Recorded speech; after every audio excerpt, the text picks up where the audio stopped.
So guys आम्ही निघालोय कुठेतरी ट्रिपला आणि कुठे चाललोय अजून गाडीत बसेपर्यंत तर कळणार नाही, पण तिथं गेल्यावर तुम्हाला मात्र कळेल. तर इकडे निकिताची धावपळ चालली, आवरायचं, बोलू झोपलाय, बाकीची सगळी मंडळी आमच्या गाडीत बसले. चला तर आपण नेक्स्ट पॉईंट सुरू करूया. बसणार आहे तू, मी पुढे बसणार आहे. मला पुढेच बसायला खूप आवडतं. मागं बसल्यावर नाही मज्जा येईल.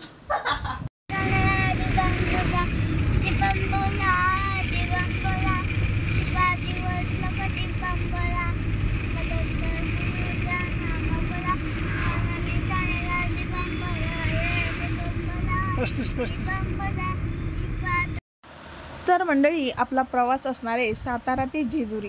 चला तर आमच्यासोबत सातारावरून जेजुरीला किंवा तुम्ही महाराष्ट्रातून किंवा इतर राज्यातून कुठूनही येत असाल तर आमच्यासोबत चला जेजुरीपर्यंतचा प्रवास करण्यासाठी.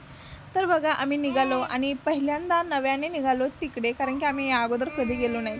या अगोदर आम्ही टी व्हीमध्ये किंवा व्हिडिओमध्ये रील्समध्ये ते मंदिर बघितलं किंवा त्या मंदिराविषयी खूप काही ऐकलं आहे, कारण की ते आपल्या महाराष्ट्राचं कुलदैवत आहे. आणि जेजुरीचं मंदिर म्हटलं की आपल्याला सोन्याची जेजुरी आठवते. तिथे गेल्यानंतर सगळे लोक रील्स बनवतात, व्हिडिओज बनवतात, त्यातली मी सुद्धा आहे. तर बघा आमचा जो ट्रॅव्हलिंग प्रवास आहे, जी जर्नी आहे तो आम्ही चालू केले आणि आमचे ड्रायव्हर आहेत ते छान गाडी चालवतात. ड्रायव्हर म्हणजे आमचे भाऊजीच आहेत. तर आम्ही सगळी फॅमिली मेंबर्स मिळून, आमचे लहान बाळ, चिल्ले पिल्ले, जे काय आमचे वृद्ध मंडळी आहेत, सगळेजण मिळून आम्ही निघालो दर्शनासाठी. तर बघू शकता नेचर खूप छान आहे, मस्त असं वाटतंय कापूस ढगात पिंजून ठेवला आहे की काय, असं बाहेरचं नेचर दिसतंय आणि बघून मनाला छान आणि वेगळं एकदम प्रसन्न करणारं वातावरण झालं. आम्ही गेलेलो शनिवारी, परंतु आजचा जो व्लॉग आहे तो तुम्हाला लेट बघायला मिळेल. आता आजचा हा व्लॉगमध्ये मी थोडीशी इन्फॉर्मेटिव्ह अशी माहिती देणार आहे, जी की जेजुरी मंदिराबद्दलची आहे किंवा तेथे गेल्यानंतर म्हणजे काय काय तिथलं जे वेगळा परिसर आहे किंवा त्याच्याबद्दल जे देव आहे, जागृत देवस्थान आहे, ते कसं आलं किंवा त्याच्याबद्दलची मी थोडक्यात अशी माहिती देण्याचा प्रयत्न करणार आहे. तर आजचा जो व्लॉग आहे, जो व्हिडिओ आहे, जे देवदर्शन तुम्हाला घडणार आहे ते तुम्ही कंटिन्यू बघा. इथे आहे प्रवेशद्वार आणि इथे आल्याच्या नंतर पहिल्यांदा त्यांनी पैसे काढले आणि 60 रुपये द्यावे लागले. 60 रुपये दिल्याशिवाय प्रवेशद्वार नाही, म्हणजे मंदिराकडे जो जाणारा रस्ता आहे तिकडे जाऊ देणार नाही असं त्यांनी सांगितलेलं. मग तिथे पावती फाडली आणि पटकन 60 रुपये काढून दिले. आणि आता पुढे 2 ते 3 किलोमीटर अंतरावर मंदिर राहिलं. मंदिराच्या जवळ गेल्याच्या नंतर तिथल्याच लेडीजचं, म्हणजे मी त्यांना माझ्या पार्किंगमध्ये गाडी लावू देणार आहे किंवा असं त्यांचं एकमेकींचं चाललेलं. तर मग आता इथे जो आपल्या देवाचा जो स्थान आहे तर तिथे ती पार्किंगचा एरिया होता तिथे, परंतु गाडी जाण्यासाठी आत व्यवस्थित असा रस्ता नव्हता आणि त्याच्यामुळं मग गाडी रोडच लावली. आणि ज्यांच्याकडनं आम्ही साहित्य घेतलं ना त्यांच्या इथे गाडी लावल्या. तर ते साहित्य पूजेचं घेतलं, भंडारा वगैरे, ओटी 2 घेतल्या. आणि इथले बघू शकता तर भंडारा जो आहे ते मला खूप आवडलं, कारण की भंडाऱ्यासाठी एक पिशवीच आहे आणि सगळ्यांच्या हातात ती पिवळ्या रंगाचीच पिशवी दिसणार. तर इथे आल्याच्या नंतर आम्हाला त्यांनी भंडारा लावला आणि इथे आम्ही शिधा दान केला. शिधा आम्हाला काही एवढं, तिथे गेल्याच्या नंतर तिथं काय आहे किंवा कसं आहे ते आम्हाला काहीच माहिती नव्हतं, कारण की पहिल्यांदाच तिथे आम्ही गेलो. तर इथे आल्याच्या नंतर त्यांनी आम्हाला सगळ्या फॅमिली मेंबर्सला म्हणजे त्यांच्या पाया पडलो आणि त्यांनी सांगितलं की नवऱ्याच्या पाया पडा. मग नवऱ्याच्या पडला आणि नवऱ्यांना सांगितलं तुमची लक्ष्मी आहे आणि तिला 5 पावले चढवा मंदिरावरती. आणि मग हे बोलले नाही, मग असं नाही काय केलं, परंतु आम्ही चाललो. तिथे त्यांनी बोलले ती म्हणजे निकिता आणि भाऊजी आणि मी आणि हे, तर ही आपापली लक्ष्मी आहे आणि प्रत्येकीच्या नावाने काय 200, 500, 1000 काय द्यायचे आहेत तेवढे द्या. मग त्यांनी 200 दिले भाऊजींनी आणि ह्यांनी 200. आणि ते बोलले की हे जे पैसे आहेत ते आम्ही खात नाही, तर जे आमच्यासारखी जी लोक आहेत तर त्यांना आम्ही खाऊ घालतो, परंतु देवाच्या नावाने घेतो. तुम्ही म्हणाल देवाच्या नावाने घेतो आणि तुम्ही पैसे खाता, तर ते असं होत नाही. आम्हीसुद्धा तुमच्यासारख्या लोकांनाच खाऊ घालतो आणि ते देवांपर्यंत पोहोचतं, कारण की माणसांना खाऊ घातल्यानंतरच देव पावतो असं म्हटलं जातं. आणि त्यांनी आमच्या सुखासाठी, आमच्या पुढील येणाऱ्या भविष्यासाठी प्रार्थना केली मार्तंडाला आणि खूप सारा आशीर्वाद दिला. आणि मग आम्ही निघालो मंदिराकडे. आता ह्या ज्या पायऱ्या आहेत त्या मेन आहेत, म्हणजे आपल्या मंदिराकडे जाणाऱ्या साधारण 200हून अधिक ह्या पायऱ्या आहेत.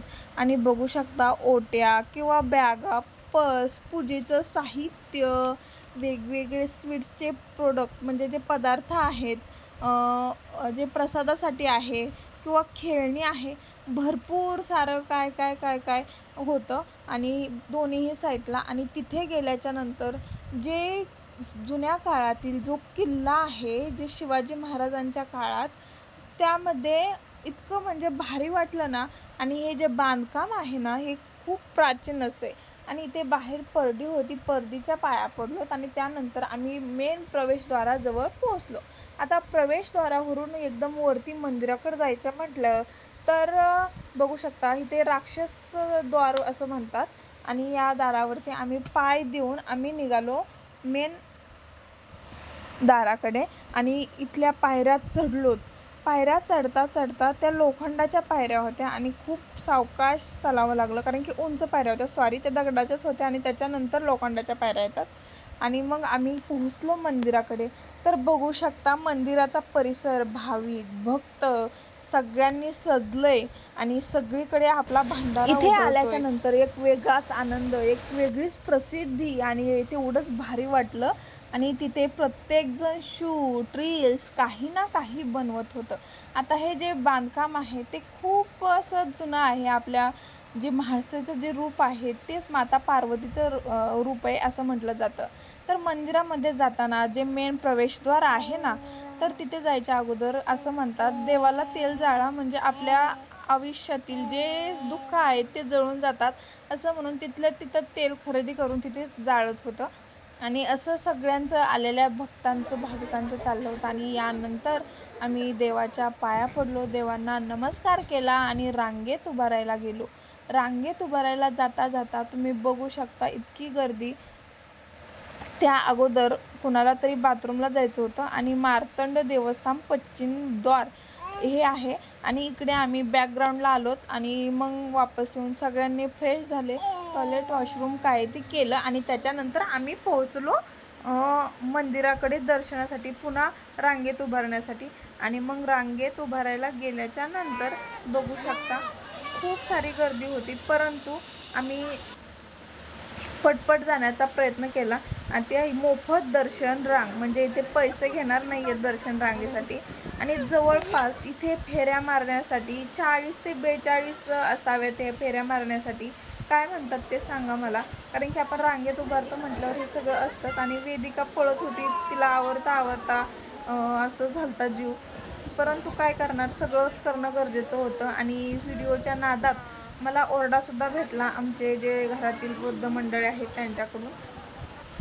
असू द्या, तेवढं चालणारच.